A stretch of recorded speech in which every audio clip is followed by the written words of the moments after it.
morning. Good morning. Hihane washte chue. Yes, hey, honey, wash day.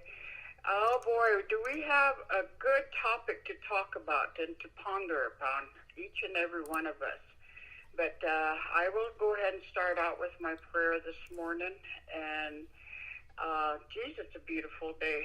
So I'm standing outside of my little patio here and enjoying the morning. But Tonkashila, I'm betule oyakupumka.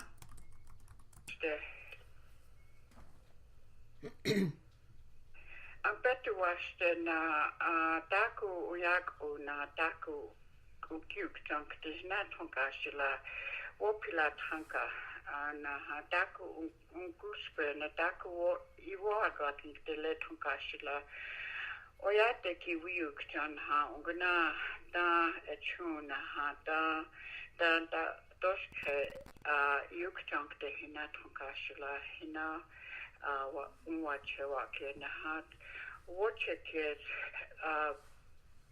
makasi domini ata ia wa tonkashila o lila ota watche ke nicha chimpi tonkashila oh mitakuyasi I just prayed for that we were blessed with a good day, and for the topic that I'm going to be talking about, that we should really think about some of the things and to try and understand. So with that, boy, today is going to be a good day to really put our minds to use in regards to what cultural appropriation is. And I looked up the definition just to make sure. And what we know of as it's written is the definition is unacknowledged or inappropriate adoption of the customs, intellectual properties, or practices of one people or society. And boy, I tell you, I think we are all guilty in one way or another of cultural appropriation. And then unbeknownst to all of us, we adopt or use practices or elements of one culture or cultures, subcultures even, especially here in America, because we are a multitude facet of different races. So when we really think about cultural appropriation, I think we do it every day. Some of the foods that we eat, that kind of includes eating tacos, spaghetti, different things that we eat. That's part of cultural appropriation. I think there's a fine line in regards to evolution and all being mixed together and adopting each other's ways, because that's the way it is. And I just really, really think that my topic today is going to be mainly on Native American way of seeing things. My opinions and my observations are my own. And I just want people to know that if there's any other questions that you may have, we can go ahead and discuss that. But I think we need to understand why it is wrong in some aspects of it, because sometimes we get into a situation where we don't know if there's mores, taboos, and laws of customs and practices. So one of the things that I really want to go ahead and talk about is some of the things that come into the moral, the ethical, and legal issues of cultural appropriation. So with that, when we think about that, we have food, for instance. The multitude examples that we may have is the music, the language, the customs, the regalia, the clothing that we wear, the traditional medicines, the herbs that some of us may use, religion, and there's so many other factors in regards to even knowing how we style our hair or how we conduct ourselves, those are just some of the examples that I have. But in regards to Native Americans, we have sacred meanings of objects with our regalia. And then, for an example, this past Denver March powwow, there was a video that was circulating that a non-native had grabbed a bustle that was hanging, and she put it on, and she was dancing, and somebody took the video of it, and boy, that video went out, and there was just a lot of responses to that. So for that example, with our customs and regalia, we don't know in regards to the sacredness of eagle feathers. A lot of people don't understand that, and we do not ever touch other people's regalia. Even though it's beautiful and we want to touch it and everything, sometimes we can't because they have been blessed before they go out into the powwow circuit. There's times that there's medicine pouches along with the regalia. It's for protection. People, carry their medicine with them at all times. And who's to say that we should tell people about that? Because I think each to his own. We do things and we don't understand. So, in one aspect of that is, do we, as cultural appropriation, is it right to go ahead and ask questions, to somebody, which I think is an appropriate thing to do. Mm-hmm. But anyway, like the regalia, the cultural appropriation, one of the things that used to just really get to me is Victoria's Secrets used to have the war bonnets, mm-hmm. With their models. Right. And I thought to myself, there is no way that they should know how demeaning that was, because they don't understand the war bonnets. Although it wasn't made out of eagle feathers, mm-hmm.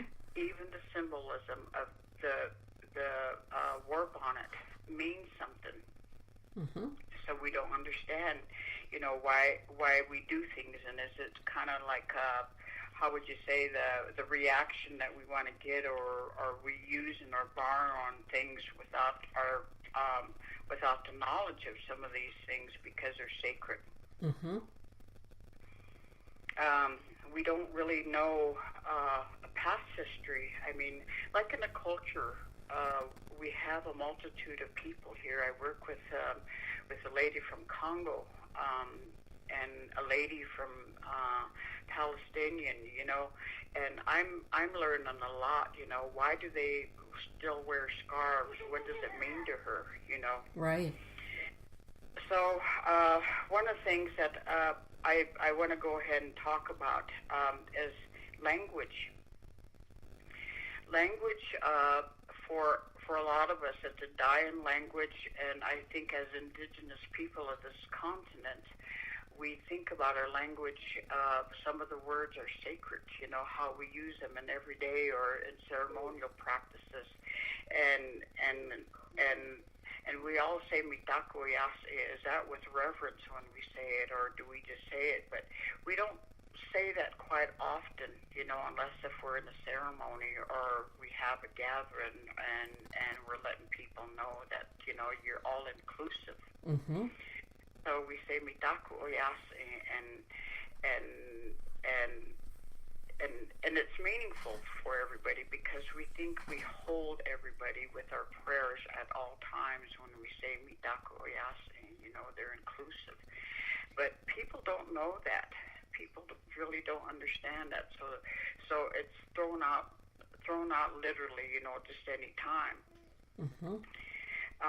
The word aho is a man's word, and we hear so many women that don't know, non-natives, and they use that, and I see that quite often on Facebook, when they're responding, to something that's like, aho, do they actually mean, or hasn't anybody told them, that aho is actually just said by men? Right. So anyway, the language itself, there's some sacred words, meaningful words in our language that we use, and do we actually know when we use these words, like we say, well, for example, we all say he honey wash day, and rightfully so, Denise, because you have been adopted into our family. Yes, we're going to teach you, and you're okay. For us, that's kind of like permission for you to say, some of the words. Mm-hmm. Because you know what they stand for, and rightfully, what the meanings are of that. So with that, I'm not really sure if people understand or have asked themselves the questions of why are we using, why are we borrowing, and are you being knowledgeable of the usage of the words, the food, the religion. Religion is another thing. Even for our own indigenous people, the different tribes here, I could use an example. The dream catchers, they belong to the Ojibwe, the Chippewa people, but Mm-hmm. yet other Native American people make them and they sell them, Mm-hmm. because it's Native made. There was an arts and crafts protection of Native items that were made by the government because Taiwan, China was making fake jewelry and Right. passing it off as Native American. That's big business. So one of the things that I understood, I know at the time, was it became a big factor when I was living in Santa Fe, because there was a lot of those stores down there that were ordering silver jewelry, silver turquoise jewelry, and they were passing it off as Native American made, and so it became an issue down there in regards to why are you passing this off when it's Chinese made, or it's made in China or Taiwan somewhere, Mm-hmm.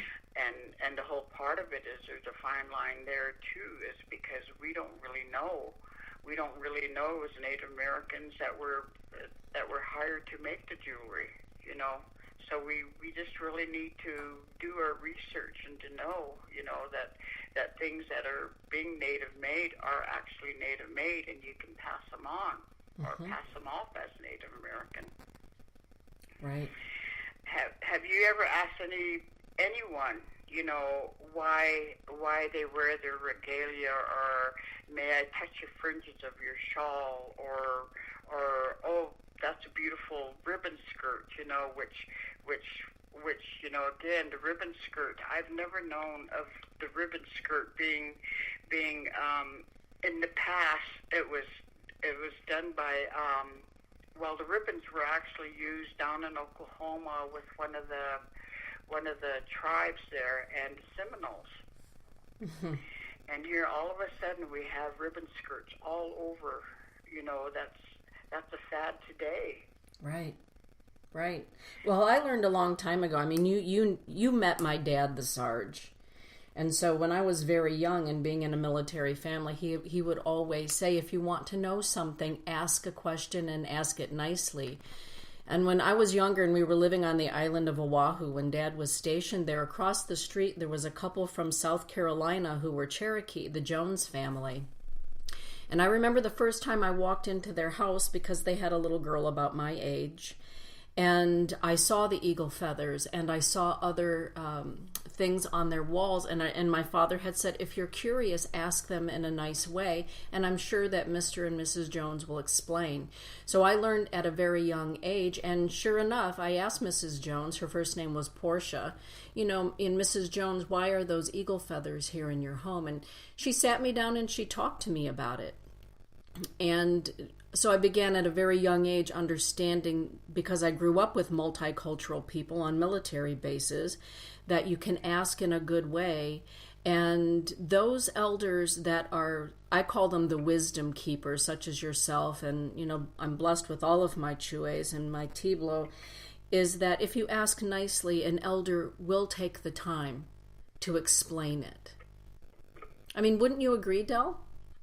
Oh, definitely. You know, the curiosity, I think that's just the way that that awareness is, you know, in regards to asking questions. Because and for an example, for Native people, they're not going to go ahead and come right out and tell you. I mean, for some of us that want to educate, you know, we may go ahead and tell you, you know, because I've talked about some of the symbols, you know, of war paints being used, you know, a long time ago. We were told a lot of these ways, you know, and why they did the things and why they wore these things, or, you know, but face painting was an example. My dad used to tell me that that the face markings, you know, was basically on a woman. You used to tell them if they were married or if they were single, you know, when they were going out, you know, into the powwows and stuff. Nowadays, and everybody is kind of like a what do you call it? An emblem of arms or whatever, you know. Oh, a coat of arms, like? Yeah. Yes. And so, with the face painting, came about with that they would go ahead and paint their face a certain way, or if they were going into battle, you know, there was different ways that, you know, these symbols appeared. But nowadays, when you see them at the powwow, some of them really don't know. The younger generation haven't been told, or we don't even know. I mean, I wouldn't know if I walked up to a person and saw his face painted without knowing. Do you know why you painted your face the way you did? You know, but out of respect too, you don't want to ask that. You know, right. So there's just kind of like a fine line of saying, how do you go and get this information without offending anybody? Right, discernment because is kind of the key. You will actually offend somebody if you ask that question. I mean, like, I think if I did go up to a young person and say, how come you have your face painted that way? Right. And if they didn't know, you know, they will get offended. Right. Discernment, right, is the key. And that's a great point, Del. And, you know, for a lot of people, well, you know, Colton, my son Colton, his lady friend Audrey, who you will meet next month or in June when you're here, she just received her tribal enrollment card. And so she's tribally enrolled with the Sault Ste. Marie Band. And she was looking around my house. You know, there are a lot of beautiful pieces here. And talking about that she hopes to learn more of her culture and more of the ways. And as you know, Chue, not every native tribe remembers their ways for a lot of reasons, because of, you know, the way that America was colonized. And so there's kind of been a blending in some cases of cultures and learning from one another. And so it'll be interesting to see how that evolves for her as she learns more about that culture, because sometimes the culture, as you said earlier in the show, it becomes a cross-cultural exchange, even amongst tribes, correct? Exactly, yes. Yeah, I think one of the things is we really don't know. I think we go with the fashion statement of what's out there. You know, I remember there was a time when there was the cowboys and Indians fashion, where everybody wore fringes and cowboy boots, and even I mean, I kind of laughed about that earlier this morning. And God, I was even guilty of cultural appropriation when I was wearing boots and Wrangler jeans. That was subcultures of cowboys, you know, the ranchers, and yet I was a drugstore cowgirl, as they would say, you know, because it was fashionable. but yet at the same time, you know, it was out of the fact that we wore boots. I remember wearing my boots to school too, because I got these cowboy boots and I thought they were so beautiful. So I even wore them with my dress. But even at that time, we didn't understand the fact that we did wear clothing that was comparable to our budget and things that would last a long time. Right. Practical. So there was ways, and I guess, you know, the evolution part of society is, you know, we can't go back and wear clothing. We can't wear the buckskin. I mean, and even then, when you think about that, you know, the Neanderthal or the caveman days, you know, they learned how to tan hide. So we can't say as Native Americans that was ours. Well, exactly. And when you look at Scandinavian cultures and, you know, cultures throughout the world, the eagle feather is symbolic for many people, whether they're Mongolian or Norwegian in their shamanic practices. But I love that we're talking about Native North America here today because, as you know, in the blending of cultures and societies, there's a blending of people. And so there are people such as myself. Of course, I wasn't surprised to find out that my biological grandfather was Cherokee and from the Creek Nation there in Muskogee, Georgia. My people have been down there since the early 1600s, and the Native ancestors have been there always. And so for some of them, like some of your grandchildren, the cultural appropriation can be sometimes assumed because maybe your grandsons or maybe I don't look like a full-blood, what people perceive to be a full-blood Native person. And so there can be the opposite effect of what you're saying, that somebody can, without asking or finding out about somebody, assume that they're culturally misappropriating something. Would you talk about that for a minute, Shue? Well, exactly. I think, you know, we don't really know, and I tell you, there's this perception, and with a lot of people, and I can say this because of the genetic research that we have done, and I'm going to use Native Americans, a lot of Native Americans do not really understand genetics and the multicultural or multiracial entity of families, because we have intermarried into different races that being multi-race in a family such as mine. Barbara and I, we have different tribes. Right. Tribes within our family. We have Korean, we have, you know, like the Crows, Hispanic and everything. But if they were to go ahead and look at a person such as my grandsons, one of them really looks Asian.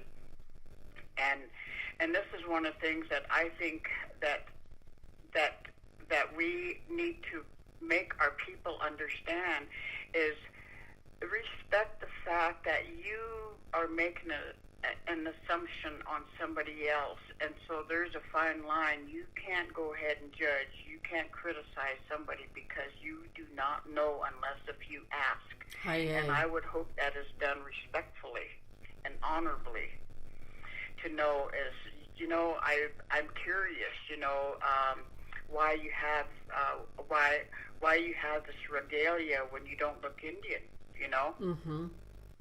Right. But I think we're running short of time. But one of my main things I wanted to talk about was the sacred objects of people, you know, of cultures. Right. How do we respect and how do we know that we should go ahead and respectfully carry or possess some of these objects, you know, and like I would probably say, you know, like the pipe bags, the pipe, the medicine wheels, the dream catchers, the ribbons, like my dad. I mean, you know, we could never touch, as Lakota women, we could never have possessed drums, and that's, you know, something that we know that we couldn't, because my dad used to say, you can't touch these drums. I make them, they're done with prayers. And for you to have your own drum it's your heartbeat, because you are the woman. You know, you have your own drum with your heart. That's beautiful. And so it's like, you know, some of these older people will really make you understand why these sacred objects are available. But I couldn't touch my dad's drums, you know, and I used to watch him, and he made a lot of drums. Like I remember, you know, being with the Crow tribe up there, you know, we went out on outing, and the boys had their lances, you know, or javelins, or what they call them, and you know, we were told from the beginning of the time is you do not touch the men's lances or their javelins, because they are sacred. Prayers have been done, and it can't be tainted by women. And I think why I think a lot of things, you kind of feel bad as a woman, you know, saying, oh God, you know, I'm excluded here, I can't do this, I'm bad, you know, but yet as you understand, women are more powerful because we are the life givers. Right. And somehow that kind of in turn kind of became a bad thing, because like, I mean, even going into ceremonies, right. You know, when we're on our moon, we can't go in there, and although, you know, it sounds bad, looks bad, we're excluded, there's a good meaning of it. Yes. You know, is we're so powerful. Mm-hmm. So anyway, is there any questions out there? The pipe bags, you know, the pipes, you know, we don't know from a long time ago, you know, was it the pipes that only belonged to the Plains Indians, you know? Right. There are so many questions, and I hope that you continue on with a series of these shows regarding this subject, Del. Because I think if people really think about it, you know, there's just so much. And again, it's just, you know, the mores, taboos, and laws that we don't really talk about. But then again, in modern days, you know, it becomes a moral issue of knowing about cultural appropriation, you know, and there's some fine lines of legality too, is the intellectual property, you know, right, and how are they protected? Right, exactly. And I know that there are people on the extreme end of this thought process that I think, you know, when people who are non-native go to a native event, a lot of times maybe there's a soul calling there because they're feeling a call to spirituality. And a lot of times people who are not native go because they want to learn. And the more that people learn exactly what you teach here on the show from your perspective every month, the more people learn, the more they can become discerning, and the more then they understand. And so for those, a lot of times, as you know, it's the young people that get irate about anyone who is not of a native background asking questions or participating in. And I remember one time Della said to a young Lakota man, she said to him, one day you're going to understand, but now you're young. And when you get older, you're going to understand why it's important that other people learn. Exactly. And one of the things that I hear quite often is, you know, I mean, I've heard this said to me as well, is why do you teach, why do you talk about this to non-natives? Right. You know, why do you talk about some of these subjects, you know, all the legends, the stories, the things that you know? Well, for one thing, I do it because people are interested, and the ones that I want to go ahead and expend my time with are the ones that want to learn. Yes. And so that they may pass it on. You know, you have children, you have grandchildren that you may go ahead and teach about some of these things so that they may know. Right. Especially when they're around other people, you know, the subcultures of bikers and cowboys and, you know, whatever. Right. But we all need to know, and I have been blessed to travel this country to actually see different communities, because every community is so different in regards to religion, foods, you know. I remember going into North Dakota, South Dakota area, and these little cafes had this kuchen kuchen or whatever. And Yeah. they had talked about it, and I didn't know what the hell it was. I really didn't know what it was, and so I said, "Oh, okay, I'll have that." But that's just the way you learn. It is the way you learn. I know Elise is already chomping at the bit. She said, "When's Aunt Dell coming here? She's going to teach me how to make Indian tacos this time, right?" I said, "She'll be here in June," and she will. Yeah, and then well, I think next month we'll elaborate, because even our food, the sacredness of some of our foods, as Native people, like the wasna. When do you use a wasna? When do you use the dry meat? Or the cherry juice. Just some of those things. Right. I just sent So is our time up?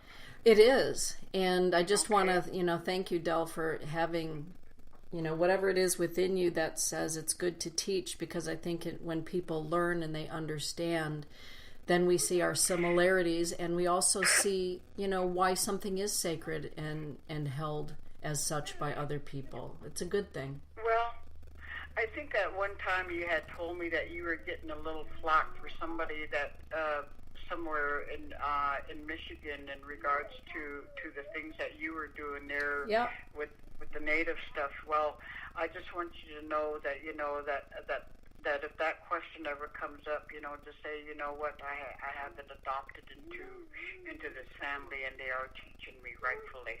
Right, exactly. Rightfully so. Right, and I don't know that I'll ever learn the Muskogee Cherokee ways or the Creek ways of my blood ancestors. I don't know that, but I also know that Creator, in knowing that, brought me to you and you to me. And sometimes that's how it happens. I may be a Creek Cherokee woman, but the fact of the matter is you're my family as well. And so Creator saw it fit that I would learn those ways. Well, it goes beyond that too. I would probably say, who are we to say that we're only Lakota, Creek, or whatever? Because spiritually, our souls have been all over. We've experienced, and we will experience some more. Yeah, that's what I love about you. Well, that's all I can say. Well, just like Forrest Gump says, that's all I can say about that. I don't know. I'm really in a good mood today, and again, I say, we just have to be open-minded about a lot of things. But again, the inquisitiveness of things that surround you, think about them and ask questions in a respectful way to learn. Haye. Lila wopila chue. Yeah. Well, thank you, and Doksha Ake, everybody. If you have any questions, prepare them for next month. Excellent. And for those of you that are listening, Dell does have a page on Facebook. It's called Walk a Good Life. And you can go on there and ask questions, and Dell is always happy to answer those and have a conversation. Have a beautiful day, Chue. Nice day to you and all the listeners out there. Doksha Ake next month. Bye. Bye-bye.